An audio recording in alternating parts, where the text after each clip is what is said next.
You are listening to Alex Nanlohi Podcast, to know the Lord and to make Him known.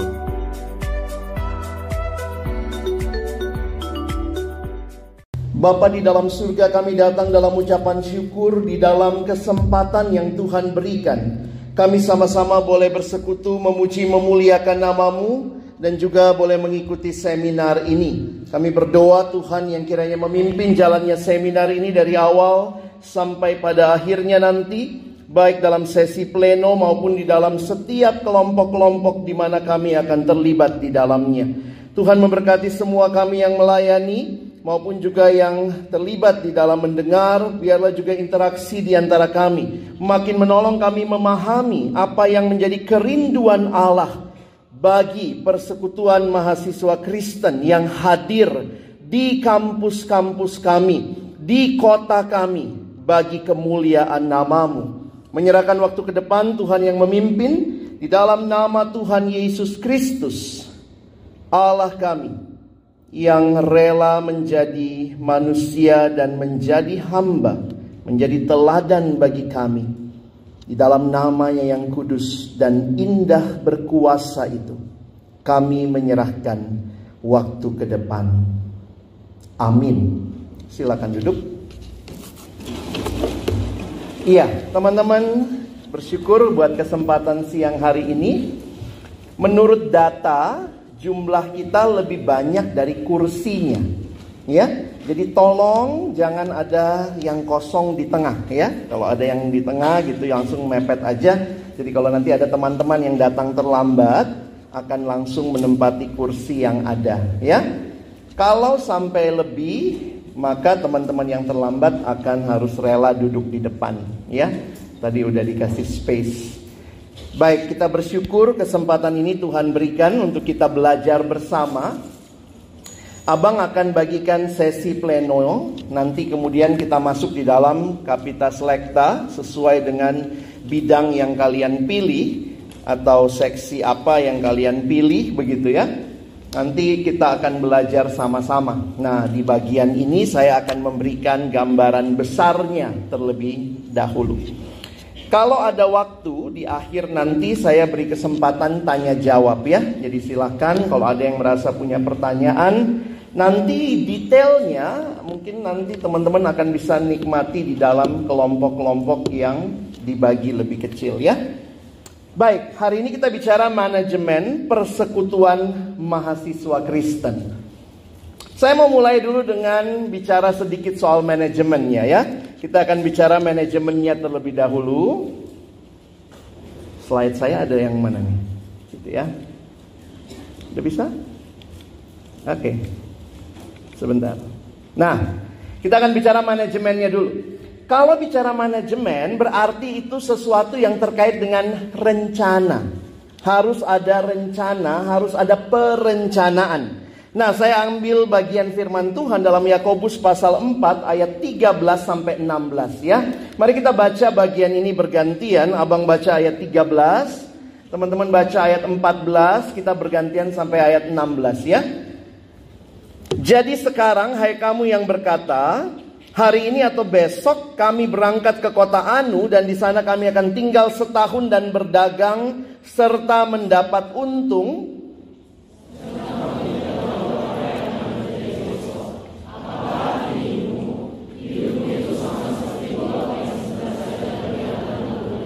Sebenarnya kamu harus berkata, jika Tuhan menghendakinya, kami akan hidup dan berbuat ini dan itu.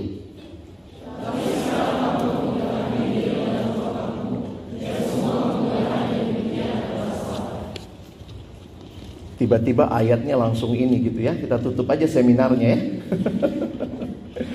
Tapi kalau kalian perhatikan dengan baik, sebenarnya Tuhan tidak pernah menantang manusia yang membuat perencanaan. Allah pun adalah Allah yang berencana. Menarik ya, waktu Allah ciptakan dunia ini, kalau kalian lihat 3 hari pertama diciptakan wadahnya, 3 hari berikutnya diciptakan isinya. Coba nanti kalau kalian lihat penciptaan 3 hari pertama diciptakan apa, terus hari 4, 5, 6 itu isinya ya. Kenapa manusia dicipta hari terakhir?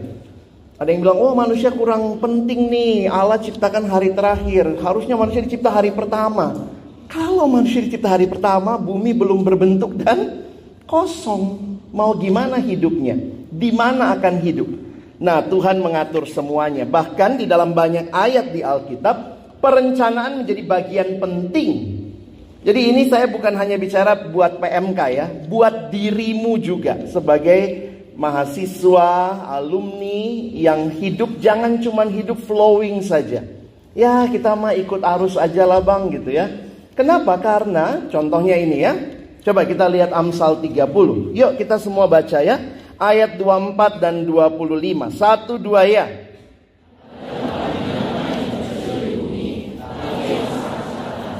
Semut Pak. Nah lihat ya. Kita disuruh belajar ke semut. Mungkin kita pikir saya yang manusia kok belajarnya sama semut. Semut itu merencanakan tentunya dan menyediakan makanannya di musim panas. Karena musim dingin agak sulit untuk dia hidup begitu. Jadi setiap kita perlu membuat perencanaan. Coba lihat lagi Amsal 24 ayat 6. Mari kita baca. 1, 2 ya.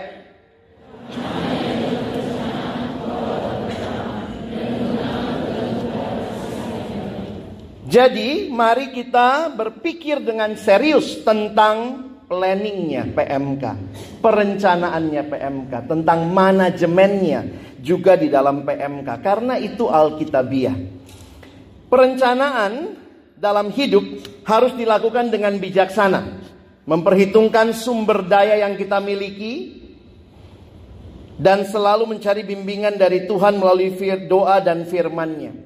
Karena yang kita lakukan adalah pelayanan Allah, maka tentunya ini yang sangat membedakan manajemen secara umum yang kalian pelajari di kampus misalnya. Kita kan udah tahu ya teori manajemen paling sederhana terjadi POAC ya. Planning, organizing, actuating, controlling, evaluation. Nah, tapi karena kita bicara ini proyeknya Tuhan, nomor satunya apa? Tanya sama Tuhan. Ya? Tapi ini nomor berikutnya sama nih, nomor 2, tetapkan tujuan. Ya itu kan, mulai dengan planningnya. Mau kemana PMK ini? Lalu bagaimana sumber daya yang ada? Tapi sebenarnya yang paling membedakan itu nomor 1 ya.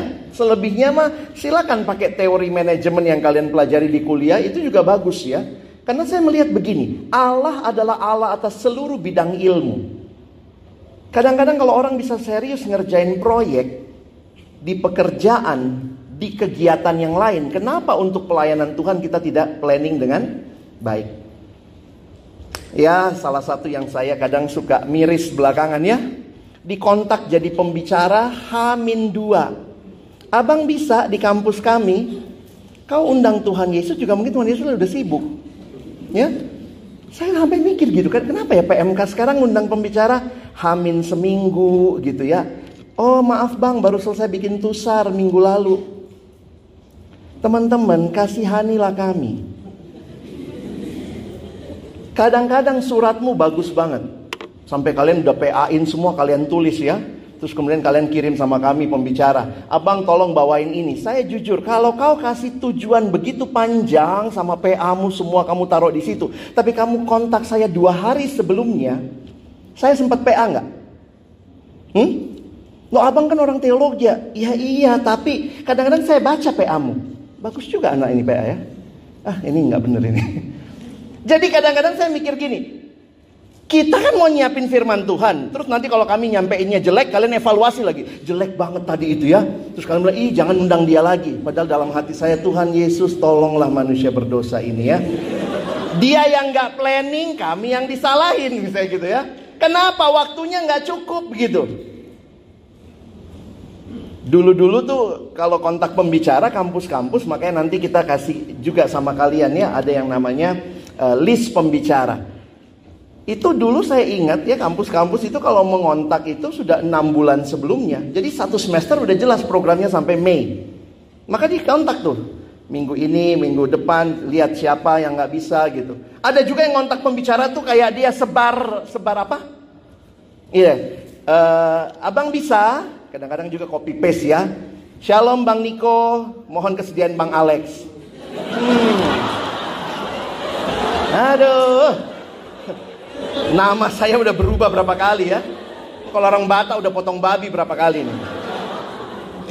Jadi kadang-kadang abang pikir gini, jangan-jangan gak planning orang ini. Kontak pembicara 10 dikontak sekaligus yang sama, H-2. Nanti siapa yang bisa? Begitu kita bilang, saya bisa. Oh sorry bang, sudah ngontak abang yang lain. Oh dia gak planning. Jadi ini mencerminkan yang kadang-kadang saya mikir gitu ya. Ini pelayanan Tuhan loh. Please planning dengan baik. Ya, kalau kamu ada nggak yang di gereja pembicaranya dikontak 2 minggu sebelumnya? Biasanya minggu sebelumnya sudah muncul nama pembicara minggu depan kan? Bertobat kau. Tega sekali ya. Terus kan kami kalau staff itu ada yang senior ya, seperti saya, Bang Febian, kami udah agak matang. Ntar lagi busuk. Kalau bilang tua kan nggak enak. Lalu ada staff-staff yang lebih muda kan? Ada abang kakak yang lebih muda. Yang mana yang lebih pengalaman khotbah? Yang tua kan? Nah kalian kontak kami, yang tua dulu kan biasanya begitu ya? Jujur. Kontak yang tua dulu kan? Yang tua kontak seminggu. Saya nggak bisa, nah nanti turun nih ke bang siapa, ke kakak siapa. Nanti tambah muda dia, tambah sedikit waktunya. Karena tinggal 2 hari. Abang bisa. Terus oh iya dia bisa. Pas bisa diundang PA-mu panjang, dia nggak sempat PA. Jadi kadang-kadang saya mikir kita harus jujur dan serius melihat ya. Itu dosen aja bikin RPS 1 semester. Bener nggak? Saya dosen juga soalnya. Paling tertekan awal semester tuh.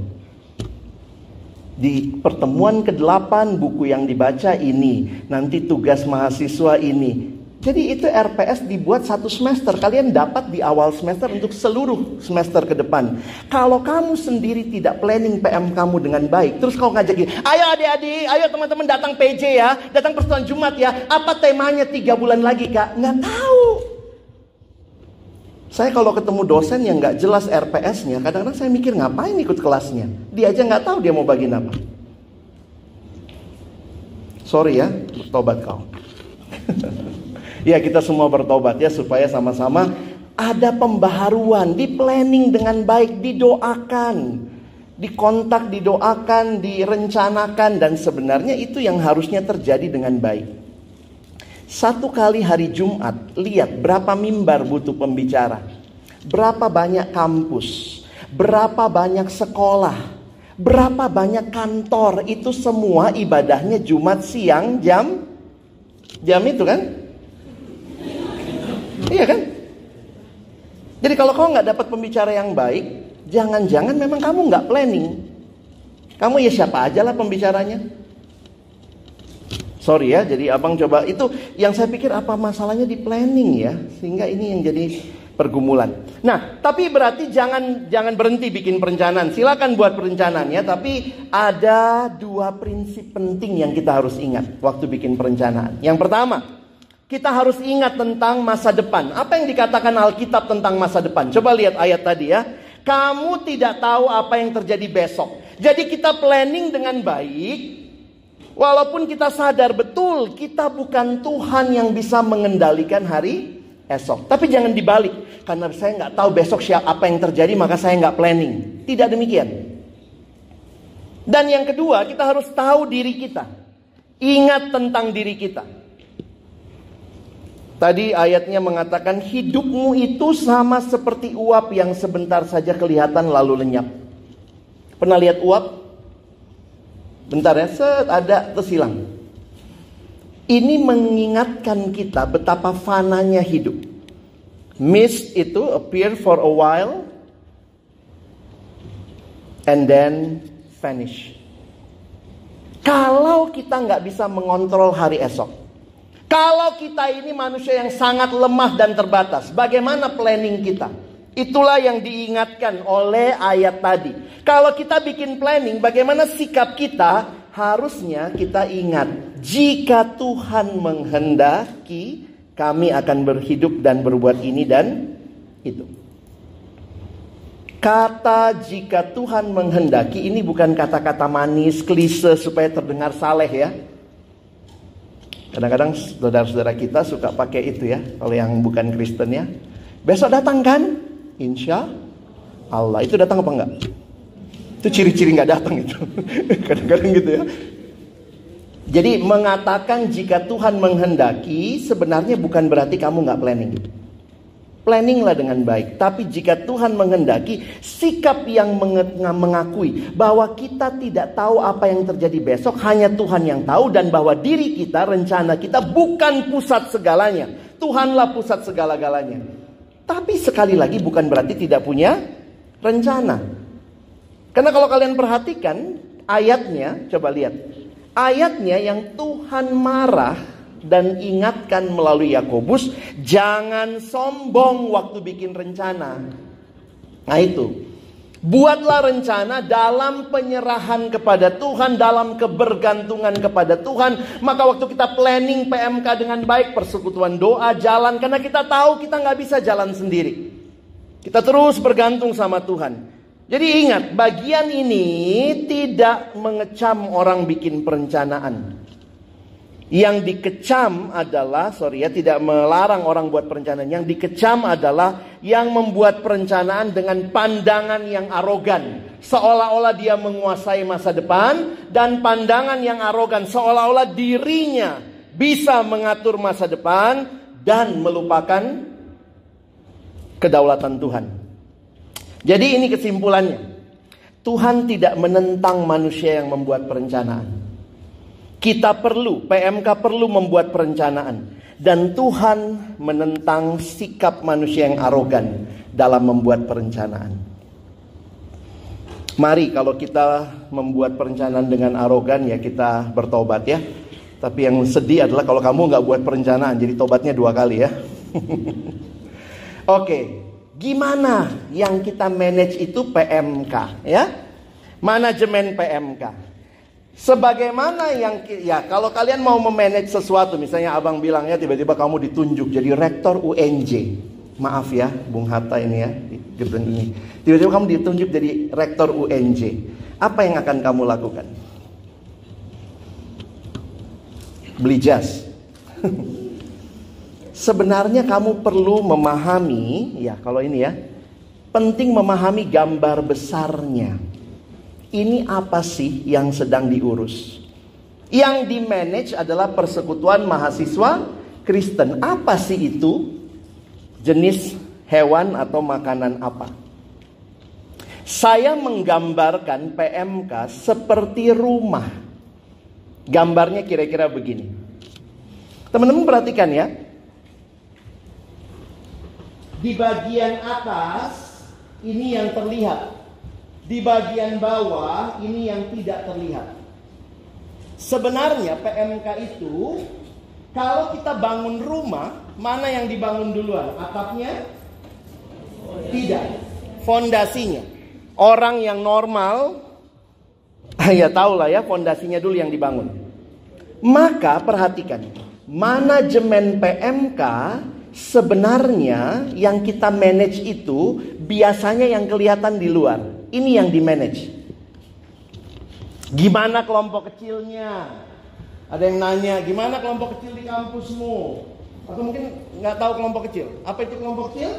Kelompok yang tidak terlalu besar. Ya? Karena cuma 2 kan? Nah ini yang persekutuan besar. Kadang-kadang kita lupa dan kita hanya manage atasnya. Padahal sebenarnya tujuan ini di-manage supaya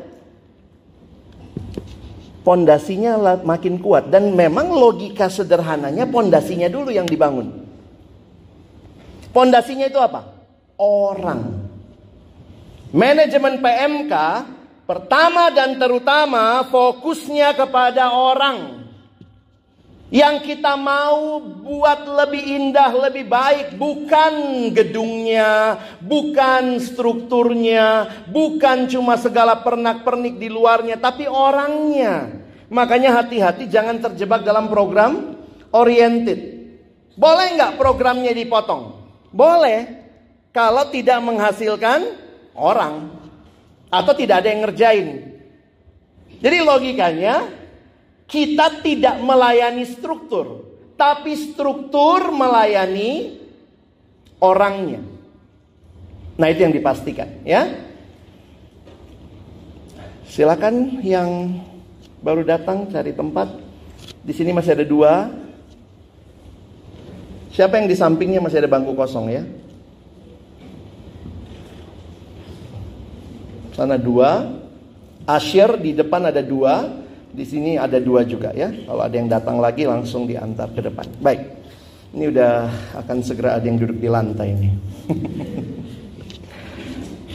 Oke. Jadi teman-teman, saya jelaskan sedikit ini, ya. Sebenarnya kalau struktur ini berjalan dengan baik, dibangun dengan baik, maka ingat yang pertama dibangun orangnya dulu. Orang yang kenal Yesus, lahir baru, lalu punya hubungan dengan Tuhan, dan dialah yang akan tergerak melayani. Ketika ada orang seperti itu, maka sebenarnya barulah kemudian struktur di atasnya bisa ada dan kokoh. Kenapa sulit cari pengurus? Kadang-kadang saya mikir jangan-jangan gak ada orang kan? Kenapa gak ada orang? Jangan-jangan gak ada kelompok kecil. Karena kelompok kecil itu tempatnya menghasilkan orang-orang yang seperti ini. Jadi orang-orang seperti ini kan dikumpulin di kelompok kecil, lalu di dalam persekutuan besar.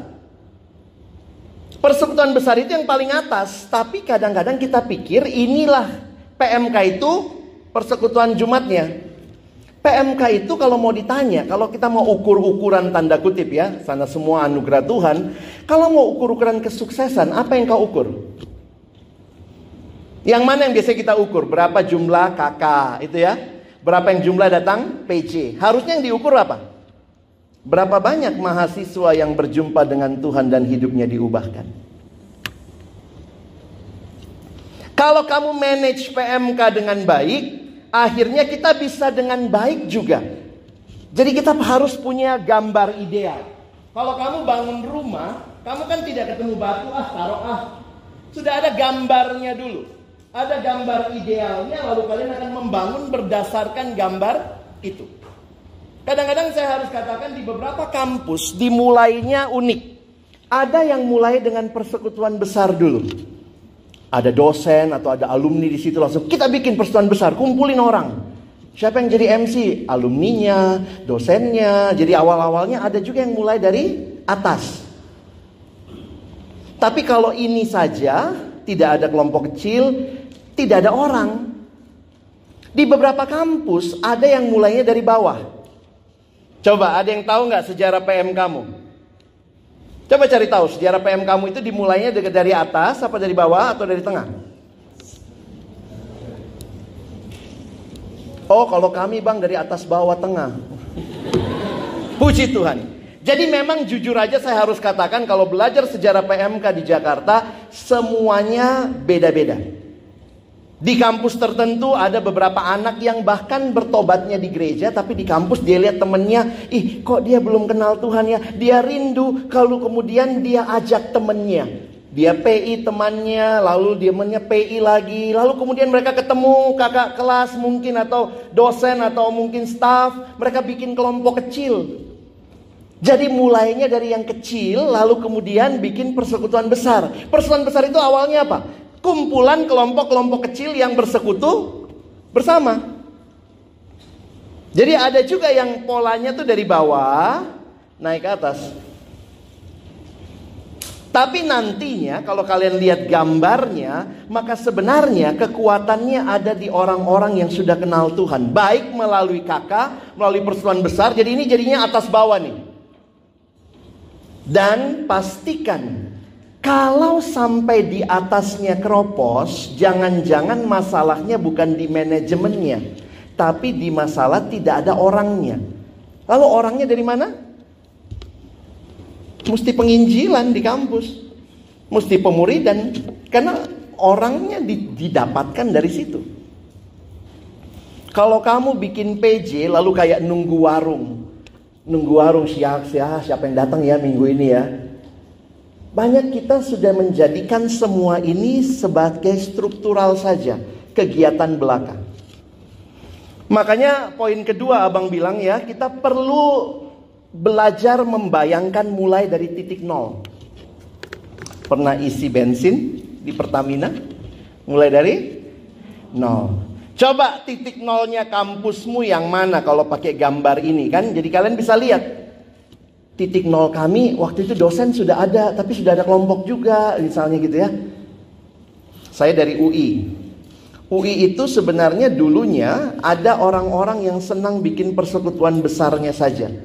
Makanya secara sejarah UI itu dari tahun 65-66 sudah ada, tapi Natal, Paskah hilang lagi. Natal, Paskah hilang lagi. Sekitar tahun 70-an, kemudian kenalan dengan pelayanan perkantas, akhirnya ada alumni-alumni yang membentuk kelompok PA. Beberapa orang membentuk kelompok PA, kayak kelompok kecil gitu ya. Lalu kemudian mereka belajar Alkitab sama-sama. Lalu mulailah PO, kalau di UI namanya PO, seperti yang model kita sekarang. Jadi itu mulainya ada yang mulai dari atas dulu. Tapi kemudian di tengah jalan Tuhan kan kreatif ya. Tuhan bilang kayaknya mesti hasilin di bawah nih. Tuhan bangunlah. Sehingga akhirnya sekarang ada pola ber-PMK dengan gambar ini. Jadi kalaupun kalian nanti urusin ini kakak persatuan besar, demi apa? Demi menghasilkan orang-orang. Dan ada kampus-kampus tidak peduli dengan kelompok kecil. Cuma senang kalau orang banyak datang. Pembicara yang diundang selebgram, pastor seleb. Rasanya kalau itu yang diundang nanti banyak yang datang. Tapi nggak ada orang yang tertanam dengan dalam. Karena nggak ada kelompok kecil. Nah jadi bayangkan. Kembali ke titik nol. Ketika masa perintisan, hal-hal apa saja yang dilakukan dan dianggap penting. Waktu awal PM kamu berdiri, coba tanya kakak-kakak yang tua itu ya. Ada berapa seksi yang ada di PMK? Itu kan bisa kita tanya juga ya. Berapa seksi sih sekarang? Soalnya dulu zaman saya pernah di generasi yang dulu tuh nggak ada seksi doa. Kenapa? Semua pengurus berdoa. Jadi kan kita jangan melayani struktur. Tahun lalu ada seksi doa, sekarang perlu ada nggak? Belum tentu perlu. Kalau orangnya cuma 3, gimana baginya? Kau seksi acara, kau seksi doa satu-satu gitu. Janganlah. Jadi kita ada seksi pemerhati nggak? Nggak usah. Kenapa? Semua kita memperhatikan jemaat. Ada seksi doa nggak? Nggak usah. Semua memperhatikan berdoa. Jangan kalau ada seksi doa ya, kau kayaknya tampangmu tampang doa, kau doalah ya. Aku tampang acara. Jadi pada akhirnya struktur itu, kepengurusan itu melayani tujuan. Jadi tidak masalah kalau tahun lalu ada, sekarang nggak ada, oke. Atau tahun lalu belum ada, sekarang rasanya perlu ada. Kita bikin seksi yang baru, misalnya. Tapi seksi yang paling sederhana tuh dari dulu cuman acara pembinaan sih. Acara sama kelompok kecil. Zaman dulu kan kepengurusan juga sederhana ya. Orang cuman berapa ya sudah bikin acara, bikin kelompok kecil. Udah selesai. Nggak ada seksi doa. Kenapa? Semua berdoa. Nggak ada seksi pemerhati. Nggak, semua memperhatikan. Nah jadi itu bisa menolong kita juga menyadari sebenarnya gambar utuhnya bagaimana. Yang abang agak takut begini. Kalaupun saya ajarin kalian manajemen lah ini itu, tapi teman-teman dapat nggak gambar utuhnya? Pernah lihat blueprintnya PMK itu harus bagaimana nggak? Nah itu yang saya bilang tadi. PMK itu harusnya begini yang tadi kan. Ini nih. Sehingga kalian nanti bisa melihat ya. Kalau bocor atapnya, wah makin dikit yang datang. Hati-hati kalau strateginya adalah kita bikin rujak party. Minggu ini rujak party. Minggu depan es krim. Minggu depannya lagi coklat. Minggu depannya ICU semua ya, muntaber gitu ya. Kenapa? Karena kita tidak tahu bahwa kuncinya adalah orang-orang ini, kalau ada orang seperti ini, mereka lah yang rindu datang ke persekutuan. Dan mengajak temannya juga. Gitu ya. Jadi ini blueprintnya. Dari situlah kalian dilatih untuk membangun. Nah makanya sesi-sesi hari ini ada ya. Hati-hati kalau kita menyimpang, kalaupun sudut penyimpangannya menurut kamu kecil kok sudut penyimpangannya. Kalaupun sudutnya mungkin cuma berapa derajat, tapi ketika 10 kilo ke depan udah jauh banget. Hati-hati. Kalau kampusmu tidak peduli sama kelompok kecil, padahal itu tiangnya persekutuan. Padahal itu adalah tulang punggung persekutuan. Hati-hati, nanti makin lama makin besar sudut penyimpangannya. Oke? Baik, kita masuk sekarang 4 kata kunci yang abang mau ajarin biar kalian gak lupa ya. 4 kata kunci dalam manajemen PMK. Pertama, visi. Kedua, misi. Ketiga, keempat, keunikan. Ini aja yang diingat ya. Ayo kita pakai gerakan. Kalau saya bilang manajemen PMK, kalian bergerak ya, langsung berdiri. Ini bukan RK ya. Visi dari mana? Setiap organisasi punya visi, tapi visi pelayanan Kristen itu sumbernya dari Tuhan. Kalau organisasi biasa, dari mana visinya? Dari SWOT. Oh, orang butuh apa nih? Orang butuh apa? Lihat ya, setiap kampus sekarang kalian masuk ruang itu ada visi kampus kita. Tapi bicara visi PMK, sumbernya dari Allah. Maka kalau saya bilang manajemen PMK, visi, gitu ya, dari atas ya, visi. Oke, visi memberi arah, makanya nunjuk. Oke, yang kedua apa? Misi, misinya begini, misi. 4 misinya, ya. P1, P2, P3, P4. Manajemen PMK, visi. Yang kedua, misi. Dari visi lahir misi. Makanya misinya di tengah. Jangan sama-sama di sini. Ya, visi, misi melahirkan strategi. Visi, misi, strategi. Dan nah, dibungkus dengan keunikan. Nggak usah begini ya, begini. Ulang ya. Kita duduk dulu. Manajemen PMK, visi, misi, strategi, keunikan. Oke. Udah, mari kita berdoa. Udah selesai ya. Ingat itu aja, pulang kamu kiranya selamat di jalan ya. Oke, kalau abang teriak manajemen PMK, langsung berdiri dengan tegas. Visi, misi gitu ya. Oke, siap. Singkirkan semua teman yang menghalang. Oke. Manajemen PMK, visi, misi, strategi, keunikan. Yeay. Silakan duduk. Kita lihat yang pertama ya. Visi. Ingat yang saya bilang tadi, visi itu kan melihat. Tetapi kita melihatnya karena visi dari Allah. Kita minta Tuhan, pinjamkan saya kacamatamu untuk bisa melihat. Maka mari baca definisi visi yang saya ambil dari sebuah buku. 1, 2 ya. Visi yaitu sebuah gambaran masa depan.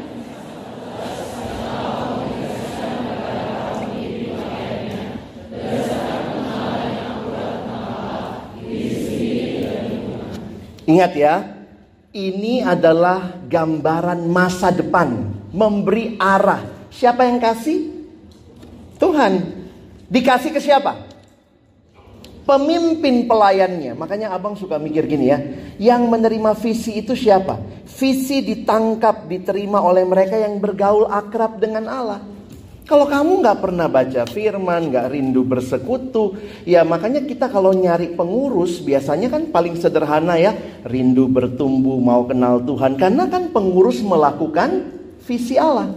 Jadi pastikan pengurusnya bukan orang yang gak kenal siapa Tuhan. Beberapa kampus cari pengurus, oprek. Silahkan siapa aja yang mau. Wah, saya bilang saya setuju memberi kesempatan pada orang, tapi yang saya tidak setuju siapa orangnya. Namanya pengurus PMK ya harus kenal Tuhan dong. Masa tiba-tiba cuman karena dia IP-nya bagus, karena dia rajin di organisasi lain. Apa bedanya nanti PO sama yang lain, PMK sama yang lain? Karena ini orang-orang yang melakukan misinya Allah, visinya Allah ya. Nah, biasanya kita akan lihat amanat agung ya. Mari kita lihat sama-sama Matius 28, 19, 20. Kita baca 1, 2, ya.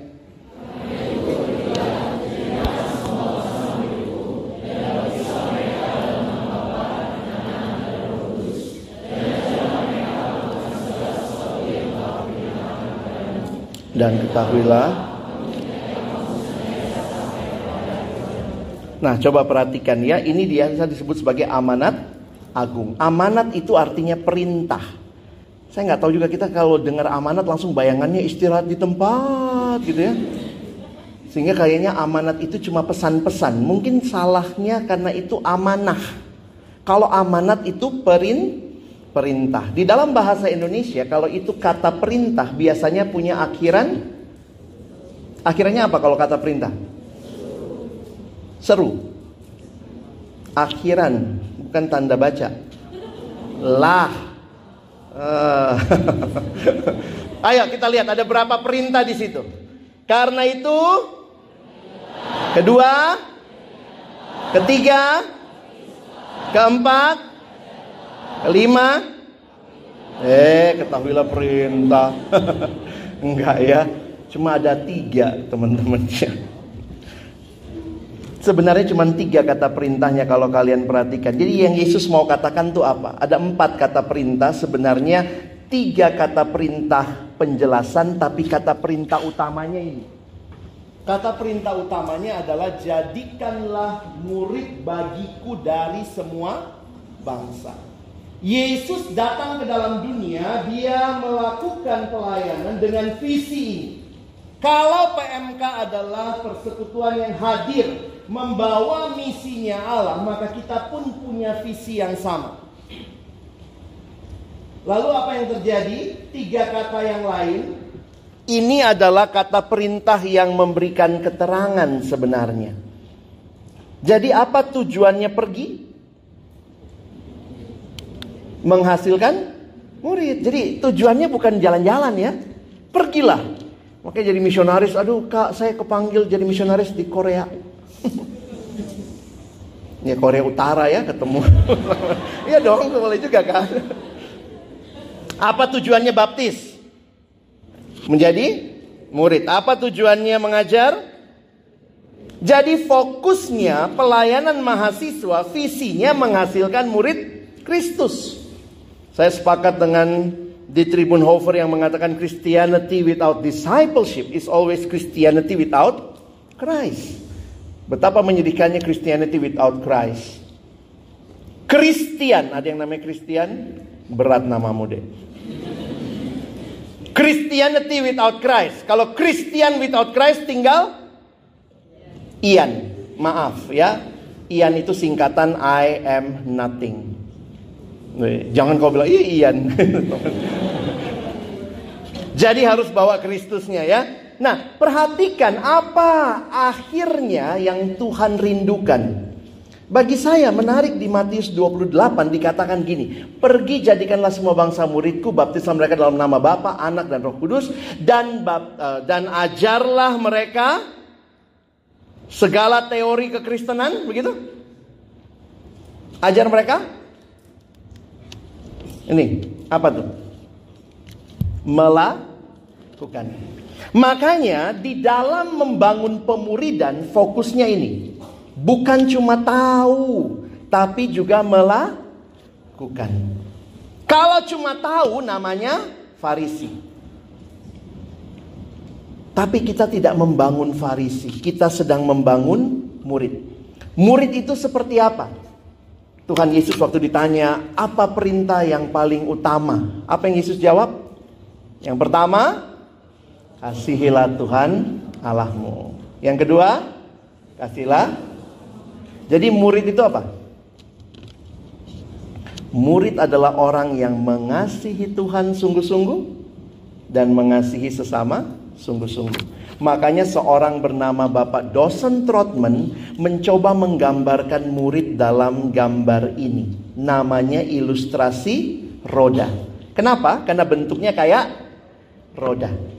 Dia katakan sama seperti roda yang mutar itu porosnya. Maka pastikan di pusat hidup ada Kristus. Di pusat hidup ada Kristus, lalu terhubung dengan dua jari-jari.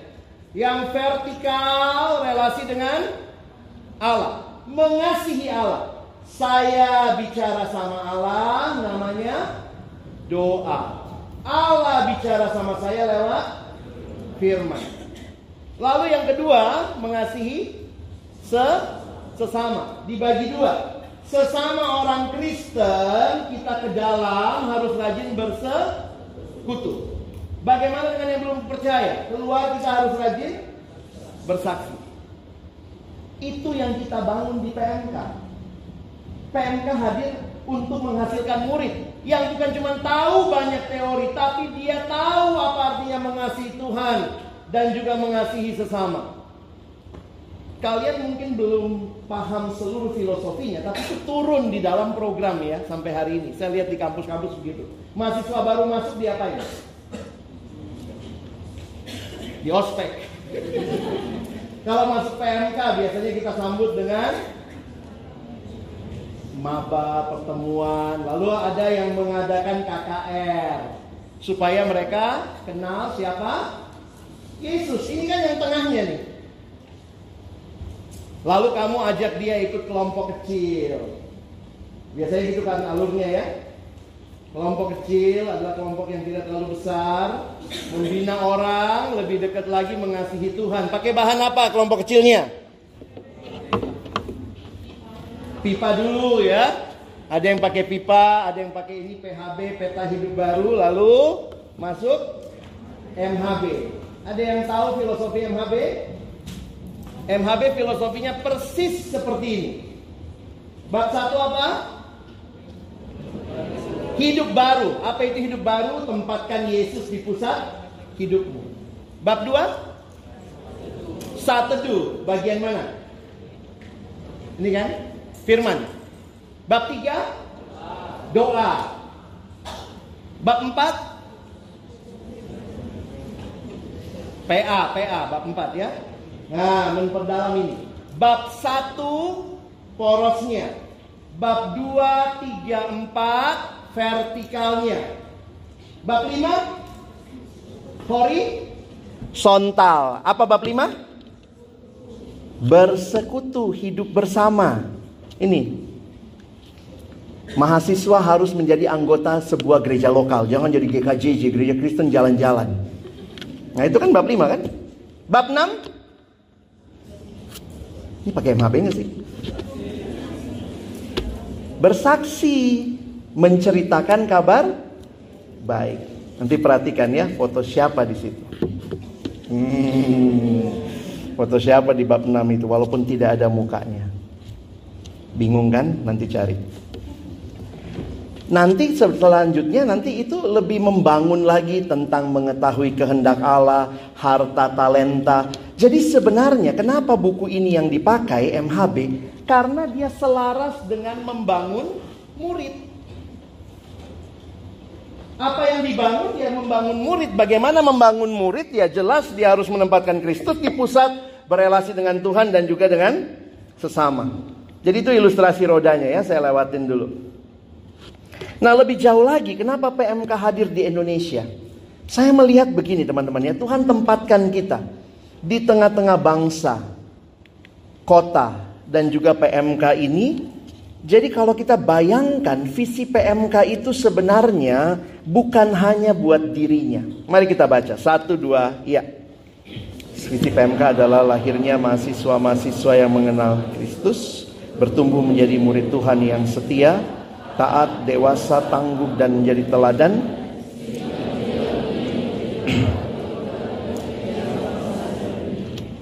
Jelas ya, visinya dari Allah supaya jadi murid. Waktu dia di kampus, dia mahasiswa. Waktu lulus, dia jadi alumni tadi ya. Menjadi berkat. Di mana jadi berkatnya? Keluarga, gereja, masyarakat, bangsa, dunia. Nah, kalau ini visinya, jadi kita bisa bayangkan ya. Pemuridannya di mana? Kalau saya membayangkan gini. Kalau kita lihat yang namanya pabriknya ini PMK. Waktu mahasiswa baru masuk. Lalu kemudian dia akan keluar jadi alumni kan? Alumni yang jadi berkat di keluarga, gereja, masyarakat. Maka teman-teman dan saya, kita semua lah ya, sedang ada di dalam satu bagian mengelola PMK ini dengan baik. Supaya hasilnya makin banyak murid. Disitulah ada koordinator, tim inti, pengurus, pemimpin kelompok, pemimpin KTB gitu ya, pelayan dan tentunya jemaat ya. Supaya apa? Perhatikan, yang pertama tolong laki-laki baca. Satu yang merahnya, 1, 2 ya. Belum keluar ya. PMK melalui setiap program kerjanya dirindukan menghasilkan mahasiswa dan alumni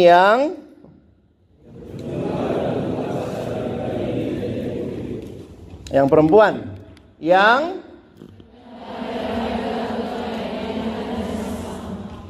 jadi bukan hanya jadi murid, tapi dia bahkan mau melayani. Sama-sama, yang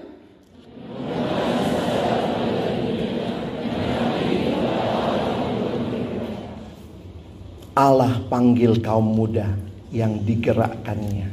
Wis, RK banget ya. Saya suka mikir gitu, Allah panggil kaum muda yang digerakkannya. Agak tantrum dikit ya. Kenapa waktu kita ngerti saya murid Tuhan, saya melayani Tuhan, saya layani supaya orang lain jadi murid Tuhan. Itu yang terjadi di kampus. Kenapa? Supaya pada akhirnya setiap orang tahu panggilannya. Unik ya, kita dari kampus udah bicara panggilan. Kita nggak bilang ini cuma pekerjaan, ini panggilan. Kenapa? Kalau panggilan berarti ada yang manggil. Saya bukan cuma jadi dokter, saya bukan cuma jadi insinyur, atau saya bukan cuma jadi sarjana yang biasa saja, tapi saya tahu ini panggilan Allah. Luar biasa. Makanya saya tulis begini ya. Kehadiran PMK itu adalah salah satu cara Allah mengasihi bangsa ini. Teman-teman, kamu dan saya sedang dilibatkan Allah membangun kerajaannya di bangsa kita. Harusnya kita tangkap visi itu. Mulai malas jadi pengurus, ingat lagi visinya. Kadang-kadang saya bilang ya sama anak-anak yang jadi pengurus, waktu dia lulus ada yang gitu, bikin CV bang, saya lagi bikin CV bang. Saya bilang, kau masukkan gak pernah jadi pengurus PMK? Saya bilang masukkan itu. Kalau dibaca gitu ya, apa tugasnya, apa job desk selama membangun PMK? Oh, bilang aja sedang membangun Indonesia dan bahkan kerajaan Allah. Iyalah. Kalau kau nggak bangga jadi pengurus PMK, kita buang waktu loh.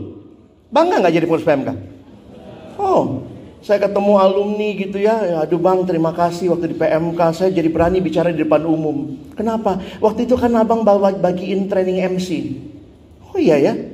Kau coba keluar sana, ikut training public speaking, itu 3 jutaan loh harganya. Di PMK gratis. Bisa ngomong di depan. Jadi banyak hal yang Tuhan siapkan kamu. Makanya kalau saya bangga aja masukin di CV. Saya pernah membina 30 anak misalnya ya, adik-adik kelompok kecil. Teman saya karena dia tulis itu di CV-nya, saya pernah memimpin tim buletin di PO Visip UI dengan jumlah anggota 5 orang. Begitu dia masuk kerja, bosnya panggil gitu. Saya lihat kamu pernah mimpin tim ya. Ya udah kamu langsung jadi kepala tim ya. Wow. Jadi jangan, kalau kamu nggak bangga jadi pengurus, siapa lagi yang mau bangga? Lihat nggak? Kamu dilibatkan dalam membangun kerajaan Allah. Visinya dari Allah. Yang kedua, misi. Misinya gimana? Nah, 4P. P yang pertama, gimana cara makan gajah? Tahuan deh. Kalian tahu gimana cara makan gajah? Makannya sesuap demi sesuap. Ya, ini jokes bapak-bapak ya, terima aja. Gajah itu kan besar ya. Gimana makannya? Dipotong, makannya sesuap demi sesuap. Kenapa ini penting? Yesus membangun kerajaan Allah. Gimana caranya Yesus bangun kerajaan Allah? Saya kadang mikir gitu ya, karena dia Tuhan ya, bisa aja dia muncul langsung jereng gitu ya, langsung semua orang datang sujud sama dia. Ketika Yesus mengatakan kalimat ini, mari ikutlah aku, kamu akan kujadikan penjala manusia. Yesus mulai dari mana? Dari sekelompok kecil orang. Kalau kalian lihat, Yesus bangun kerajaannya dengan memanggil murid-muridnya. Itulah yang terjadi di dalam Matius pasal yang keempat. Kadang kalau saya pikir-pikir ya, Tuhan Yesus itu waktu dia balik ke surga setelah 3 tahun pelayanan, apa yang Tuhan Yesus tinggalkan bagi dunia? Ada Tuhan Yesus tinggalkan sekretariat? Inilah sekretariatmu. Ada Tuhan Yesus tinggalkan deposito? Apa yang Tuhan Yesus tinggalkan? 11 murid. Dia tinggalkan orang. Makanya kalau PMK tidak bangun orang, saya sedih juga gitu ya. Nah, coba lihat. Pemuridan Tuhan Yesus. Waktu dia mulai Matius 4. Mari ikutlah aku. Kalau abang ajak, yuk ikut aku. Kalian nanyanya apa? Mau kemana? Coba kalau ada anak di PMK datang, ayo ikut. Mau kemana? Silakan ya. Wah, ini jadi nggak jadi duduk di lantai ya. Ini bulan puasa loh, bulan yang penuh berkah. Thank you abang-abang yang kekar-kekar. Lihat. Pada akhirnya penggenapan visi, pergi jadikanlah semua bangsa muridku. Apa yang terjadi? Dalam 3 tahun itu, yang terjadi adalah pemuridan. Fokusnya pemuridan. Dan pelipat gandaannya terjadi di sini juga ya. Nah, anggaplah ya, Yesus melakukan pelipat gandaan melalui kelompok kecil untuk menjangkau dunia. Maaf abang gak ketemu foto Yesus yang terakhir ya. Nah ini Yesus punya kelompok kecil yang 3 ya. Petrus, Yakobus, Yohanes. Lalu dia juga punya kelompok 12, satu bandel namanya Yudas. Lalu ada lagi kelompok 70 sampai akhirnya menjangkau dunia.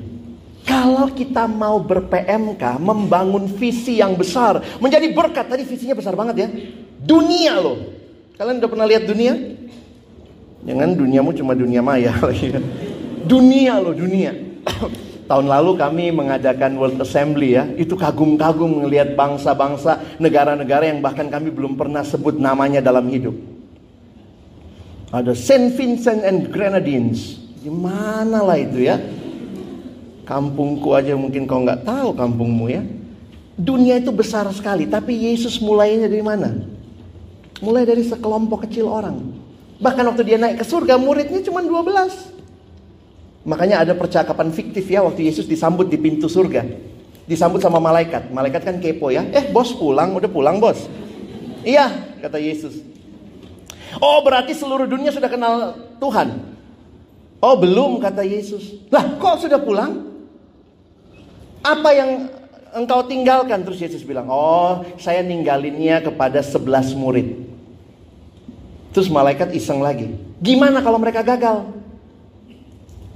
Terus kemudian Yesus bilang, maaf saya gak punya cara lain. Terus Yesus masuk. Wah, di situ saya jadi sadar benar-benar penting pemuridan. Kalau kampusmu belum utamakan pemuridan, hati-hati. Semua acara kita harusnya fokusnya pemuridan. Makanya kalau kita lihat visi itu dikasih oleh Allah. Misi ini dikerjakan oleh kita untuk mencapai visinya Allah. Di dalam Alkitab kita kenal ada, kita bisa simpulkan enggak ya? Orang nanya, dari mana ini 4P? Ini bukan punya perkantas. Ini dari Tuhan juga. Dalam Alkitab kita lihat mulai dari penginjilan. Yesus mulai dengan memberitakan Injil, membawa orang datang kepadanya lalu dibina. Tapi sesudah dibina, jangan cuma senang dibina, lama-lama binasa kau. Mesti berlipat ganda. Berlipat ganda. Makanya ada pelayan. Masih ingat waktu Yesus bikin mujizat 5 roti, 2 ikan? Siapa asyirnya? Nah, nggak pada baca kan? Yang asyirnya itu rasul-rasul loh. Bagi-bagi gitu ya. Jadi itu dilibatkan pelayanan. Jadi bukan Tuhan Yesus yang bagi sendiri, capek kali kan. Udah doa panjang gitu ya. Terus bagi sendiri. Yesus melibatkan orang. Itu prinsip regenerasi. Makanya ada pelipat gandaan. Lalu kemudian Yesus mengutus mereka. Untuk apa? Untuk kembali menginjili. Ini bukan strateginya perkantas. Ini dari firman Tuhan. Yesus 3,5 tahun ini, satu sisi bersyukur ya kalau bahas soal Yesus, karena mirip seperti masa waktu kamu di PMK. 3 tahunan ya. Tahun pertama kan masih main-main kan. 3 tahunan. Nah, apa yang dilakukan di semua PMK? Di awal orang diinjili. Habis diinjili diajak ikut pembinaan. Lalu kemudian dia dilipat gandakan. Yang setia kan kita ajak untuk melayani. Dilipat gandakan, mulai bikin training CPKK, training calon pengurus. Nah, kalau sudah bentuk-bentuknya itu berarti pelipat gandaan. Untuk orang boleh berlipat ganda. Yesus latih muridnya, diutus berdua. Habis pulang lapor sama guru apa yang mereka lihat. Lalu kemudian akhirnya mereka kembali menginjili. Jadi misinya adalah 4P. Poin ini bisa kita simpulkan sebenarnya. Yesus tidak hanya menghasilkan murid, tetapi dia menghasilkan murid yang memuridkan. Kenapa perlu ada murid yang memuridkan? Karena pelayanan ini tidak berhenti di satu generasi. Kalau kalian jadi pengurus, sebenarnya kalian bertanggung jawab hanya satu generasi. Tapi kalau kalian beri diri jadi PKK, kalian Tuhan pakai bertanggung jawab beberapa generasi ke bawah. Karena anakmu mimpin lagi ke bawah, mimpin lagi dan seterusnya. Ya, jadi syukur kalau kamu jadi pengurus. Cuma kalau kalian Tuhan gerakkan jadi PKK, please ya, pertimbangkan itu juga jadi satu bagian yang penting di dalam pelayanan kamu. Kata kunci ketiga.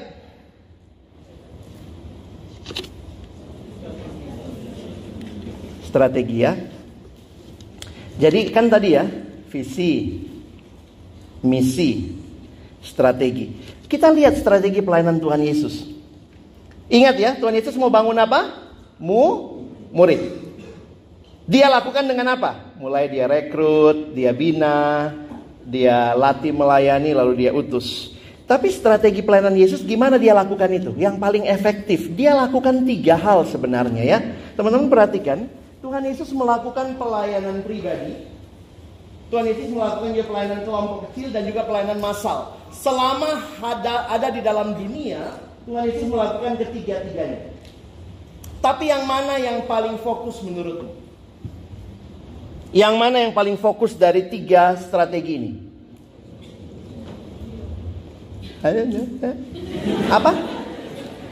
Apa? Kelompok kecil. Nah, PMK meminjam istilah. Kita melihat kelompok kecil adalah strategi utama. Bukan berarti strategi lain gak dipakai. Ingat ya, kelompok kecil itu strategi utama yang kita lihat dari teladan Tuhan Yesus. Maksud saya begini loh. Kalaupun tidak ada pelayanan 5.000 orang, tetap berhasil gak misi Yesus?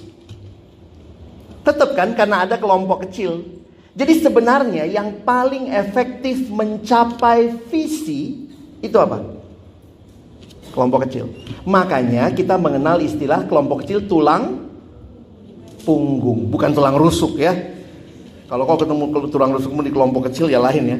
Kelompok kecil itu tulang punggung persekutuan. Kita belajar dari mana konsep itu? Dari Yesus. Karena saya melihatnya begini. Ini sorry ya. Mungkin abang ngomongnya lebih jelas begini. Bukan berarti pelayanan kelompok besar tidak penting. Tetapi lihat di akhir yang Yesus utus, pergi jadikanlah semua bangsa muridku, berapa orang? 11 murid. Karena,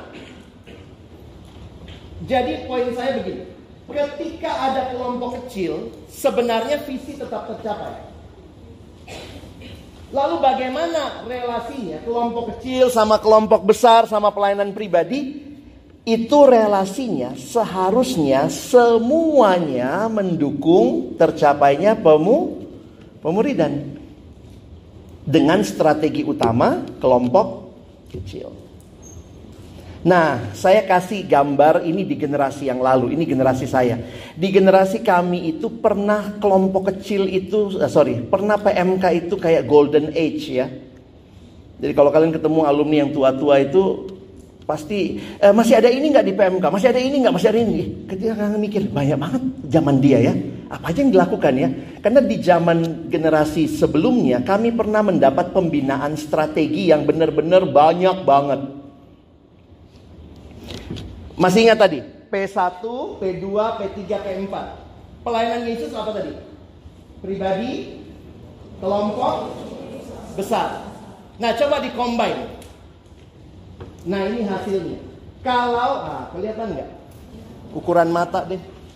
Kalau PI, ini P1 ya. Bagaimana P1 yang dilakukan secara pribadi? Bagaimana P1 yang dilakukan secara kelompok? Bagaimana P1 yang dilakukan secara massal melalui media? Nanti kami disuruh milih lagi. PI-nya yang mana? Persahabatan, bersaksi, konseling gitu ya. Jadi ini akhirnya jadi program di generasi yang lalu. Kalian bisa aja melihat ini, tapi memang saya hanya ingatkan, generasimu lebih baik fokus sama kelompok dan massal. Karena itu dua hal yang kita lihat jadi bagian. Dulu ketika banyak orang di kampus, itu ada seksi media, buletin dan segala macam. Sekarang kalian juga pakai media sosial ya, sebenarnya bisa juga ya. Tapi jadi ini PI, P1 dalam strategi. Nggak apa-apa, nanti slide-nya bisa lihat ya. Yang secara kelompok yang kita lakukan apa? Ini semua kan kita lakukan ya. PIPA, tapi nggak tahu kelompok studi mungkin nggak ya. Kelompok minat, kelompok diskusi. Jadi tergantung di setiap kampus. Ada kampus yang bikin mentoring belajar buat anak baru, dikumpulin. Tapi di situ sebelumnya PI didoakan, bisa begitu ya. Jadi sebenarnya kaya strategi, banyak loh strategi. Cuma memang sekarang karena keterbatasan, kuliah makin cepat, kalian juga pengurusnya nggak banyak, maka biasanya kita fokus sama dua hal saja. Kelompok besar dan kelompok kecil. Nah, hari ini nanti kalian akan masuk, ada Bang Febian akan bagikan soal kelompok kecil, idealnya seperti apa. Nanti Kak Debbie akan bahas soal persekutuan besar seperti apa, tapi fokusnya menghasilkan murid. Nanti Mas Pur membahas soal persekutuan doa, pemerhati akan seperti apa. Tapi demi apa? Demi menghasilkan murid. Jadi kalau ada yang bilang, banyak banget, kita mau bikin abang sekarang di kampus kita. Udahlah, terlalu banyak ini. Emang pengurusmu 100. Kalian mesti milih strategi apa. Nah, nanti diginiin juga. Ini P2, pembinaan. Pembinaan melalui pribadi, lalu melalui kelompok besar. Ini modelnya di generasi yang lalu seperti ini. Visi, misi, strategi. Banyak banget, saking banyaknya. Kalau sekarang ya strateginya 2 aja ya. Pelipat gandaan. Training pengurus itu sebenarnya masuk di sini. Ini yang kita udah lakukan juga ya secara kelompok. Dan secara massal, kalian ikut RK kemarin.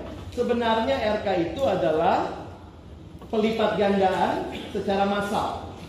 Tidak semua kampus bisa melakukannya. Karena itu PMK kota yang melakukannya. Jadi jangan juga harus bikin semua ya. Beberapa kampus besar bikin misalnya training seluruh pelayan sekampus. Tetapi khusus untuk koordinator, kita bersyukur PMK Jakarta melakukan sehingga kita punya RK setiap tahun. Ya. Bagaimana kalau pengutusan?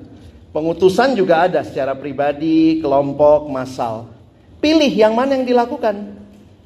Kadang-kadang pengutusan ini bukan di PMK ya, lebih kepada mungkin di luar kampus atau dengan kelompok. Oke, ada yang tahu kan buku awal itu Peta Hidup Baru atau PIPA. Kalian bisa pakai buku ini. Habis itu MHB. Habis MHB apa?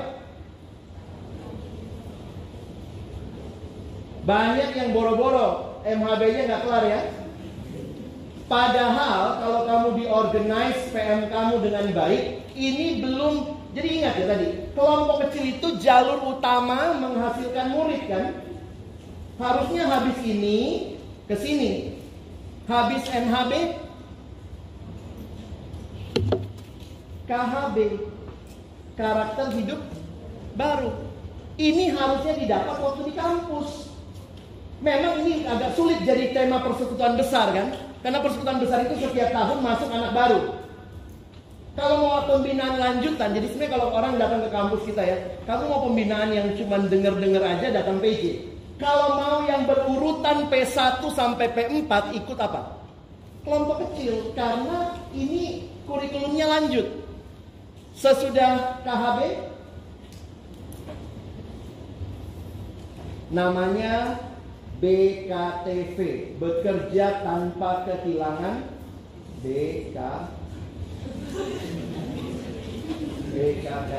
susah. Bekerja tanpa kehilangan visi. Itu ada satu buku lagi. Sebenarnya buku-buku ini harusnya selesai di mana? Di kampus. Waktu kamu mahasiswa. Sayangnya karena PMK tidak dikelola dengan baik, banyak seksi kelompok kecil nggak tahu bahwa pikirnya sudah MHB aja udah syukur. Padahal ingat ya, orang masuk di kampus 3 tahun kita mau jadikan dia berkat bagi bangsa negara. Kok nggak ada bahas soal kepanggilan hidupnya? Panggilan hidupnya itu nanti di buku keempat, buku bekerja tanpa kehilangan visi. Banyak yang nggak nyampe ke situ.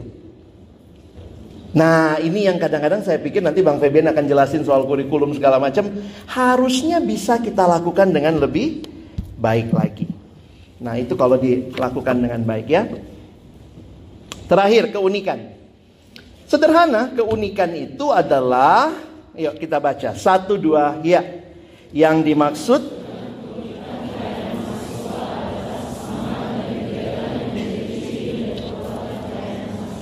ada 6 ciri utama yang biasa disebutkan. Ada makalah 7, ada 8 silakan. Tapi 6 ciri utama ini Alkitab, doa, penginjilan, pemuridan.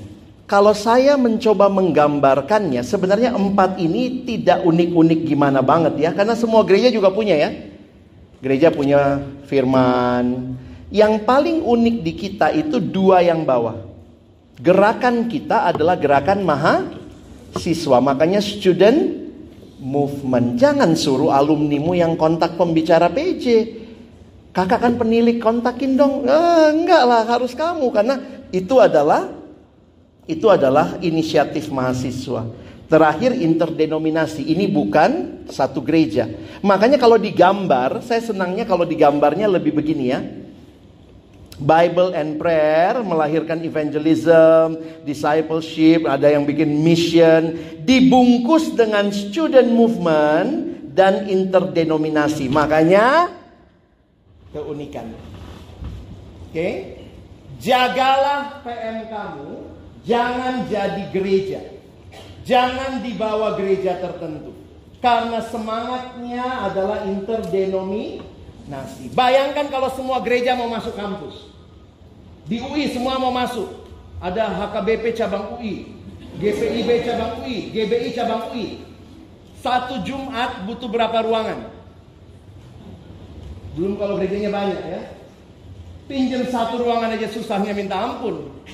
Makanya bentuk paling logis bagi PMK adalah interdenominasi di konteks kita. Ada yang bilang tapi di luar negeri ada kok bang. Di kampus di Amerika ada persekutuan mahasiswa baptis, persekutuan mahasiswa reform, persekutuan mahasiswa katolik. Itu di luar negeri, mereka mayoritas. Kalau kita paling logis apa? Interdenominasi. Kalau hatimu seperti hatiku, kaulah saudara dan saudariku. Kalau nanti di kampusmu berdiri persekutuan mahasiswa GBI, yang HKBP mau gak ke situ? Nggak mau, ngeri, dibelon.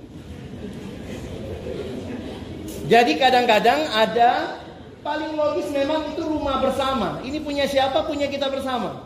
Ya, jadi kalian sebagai pengurus pastikan jangan sampai jadi gereja di bawah denominasi tertentu. Dan pastikan pengurusnya adalah mahasiswa. Karena ini adalah gerakan dari mahasiswa, oleh mahasiswa untuk mahasiswa. Yang namanya alumni itu mendukung.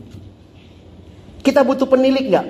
Butuh. Puji Tuhan ada yang abang kakak jadi penilik. Maka mereka adalah orang-orang yang menolong kamu untuk melanjutkan pelayanan di kampusmu. Biasanya kan penilik dari yang dulunya ya. Nah kalau kita ngerti semua itu, ya kita kelola dengan baik lah. Bagian mana yang masih belum bagus banget. Ya, oke. Saya teriak lagi sekali ya. Masih ingat? Siap berdiri ya. Singkirkan temanmu lagi. Manajemen PMK.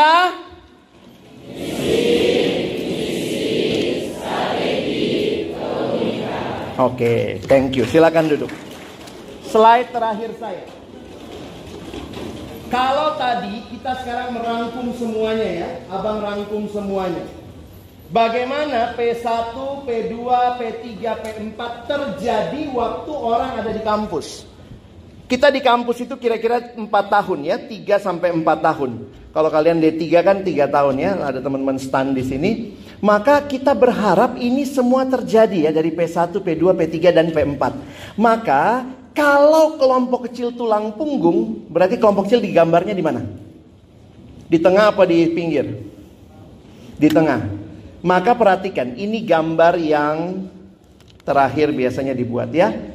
Ketika kelompok kecil sebagai tulang punggung PMK, maka perhatikan. Mulai dari perekrutan, mahasiswa baru masuk, dilakukan penginjilan.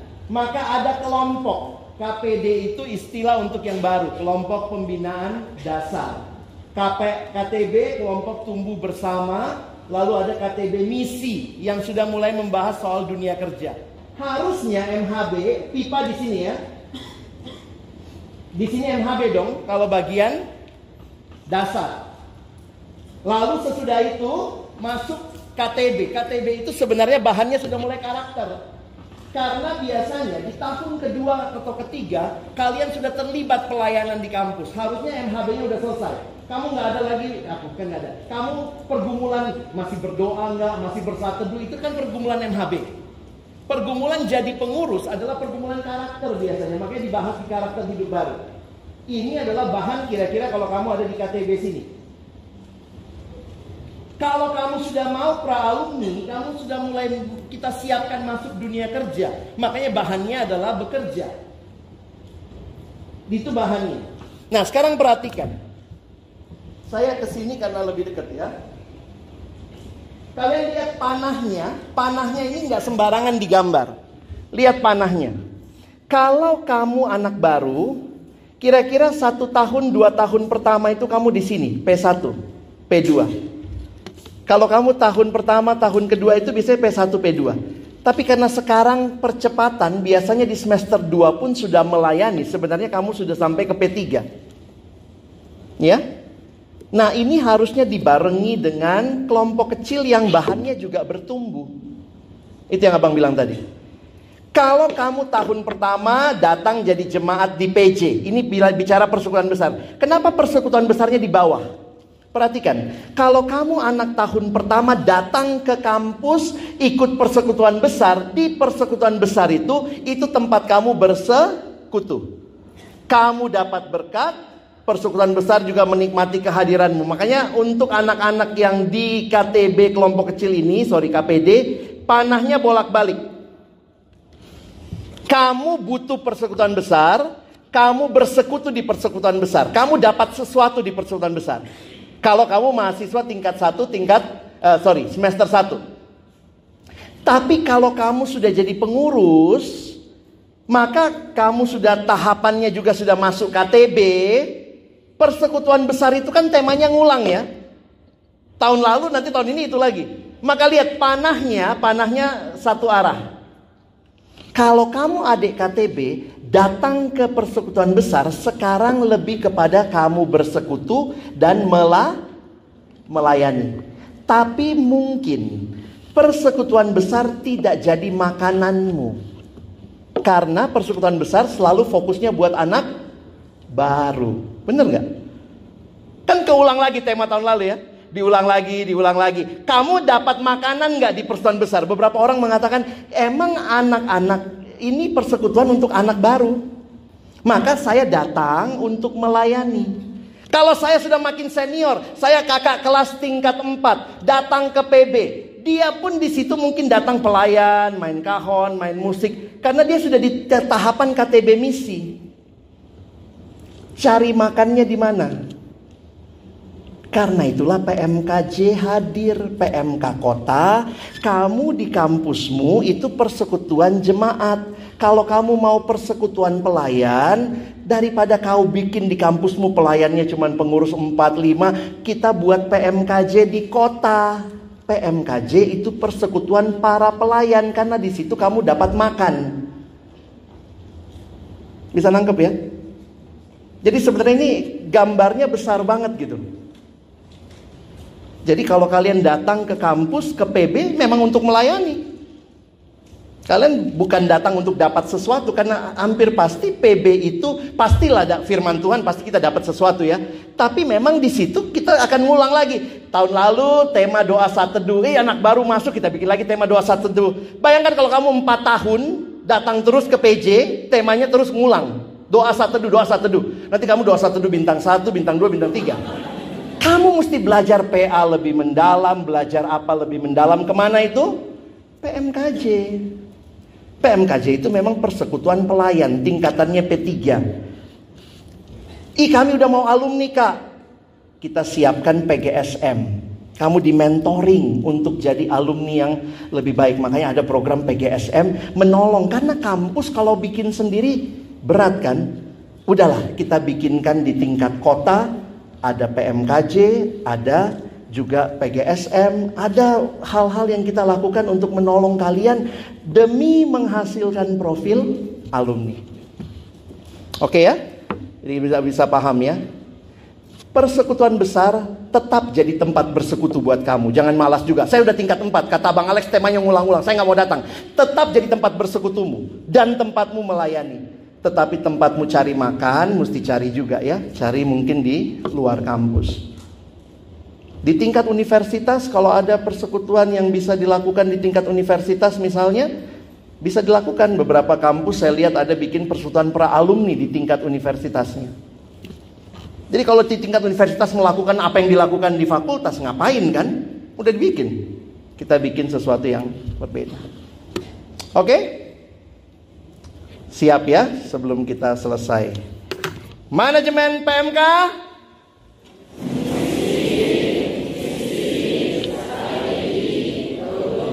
Kurang kompak. Jangan tepuk tangan dulu, masih kurang. Oke. Manajemen PMK.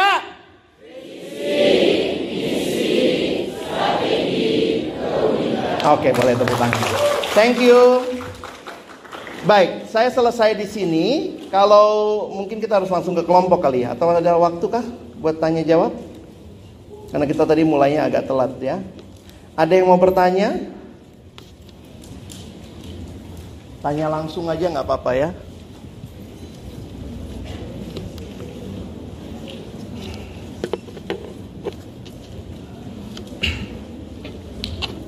Hening Cipta selesai. Ada satu buku lagi.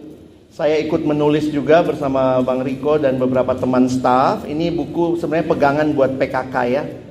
Untuk kalian juga bisa melihat nilai-nilai yang dibutuhkan untuk memimpin atau menghasilkan murid di generasi ini. Nah ini yang kadang-kadang kan buku-buku pegangan PKK itu terlalu teknis ya. Ini banyak cerita juga di dalamnya tentang hidup yang berbagi dengan yang lain. Namanya Let's Go. Let's Go itu singkatan dari apa? L. L adalah listening. E. Engaging. T. Lupa saya. Trustworthy. S. Selfless. G. Genuine. O. Obedience. Jadi ini buku yang baik juga untuk kalian kalau mau baca bagaimana jadi PKK yang baik. Oke, ada pertanyaan? Semoga cukup jelas ya. Jadi nanti kalau ketemu abang gitu, saya langsung tanya, ikut seminar kemarin? Ikut bang, manajemen PMK. Ikut ya. Ayo kita berdoa ya. Tuhan, terima kasih banyak buat kesempatan kami belajar. Bersyukur Tuhan hadirkan pelayanan mahasiswa di berbagai kampus, bahkan di kota ini. Terima kasih kehadiran yang kami rindukan menghasilkan murid, sehingga semua hal yang kami lakukan tidak terlepas dari kerinduan membangun murid bagi kerajaan Allah di generasi ini. Hamba berdoa bagi adik-adikku, para pengurus, para pelayan. Kami tahu kami tidak sedang mengerjakan hal-hal yang terpisah-pisah, tetapi kami sedang mengerjakan kesatuan gerak langkah, membangun kerajaan-Mu, membangun murid-murid di dalam kampus kami. Terima kasih untuk berbagai strategi yang Tuhan hadirkan. Dan kalau kami juga boleh melihat kesatuan, kami berdoa agar kiranya baik strategi yang ada di kampus kami, di kota ini, kehadiran PMKJ, biarlah juga menolong kami melihat ada bagian yang bisa kami kerjakan bersama-sama. Berkati waktu ke depan ketika kami akan masuk di dalam berbagai kapita selekta. Tuhan memimpin abang kakak yang juga menyampaikan dan mempersiapkan materi di sana. Sekali lagi kami bersyukur, di dalam nama Tuhan Yesus kami sudah berdoa. Amin. Thank you.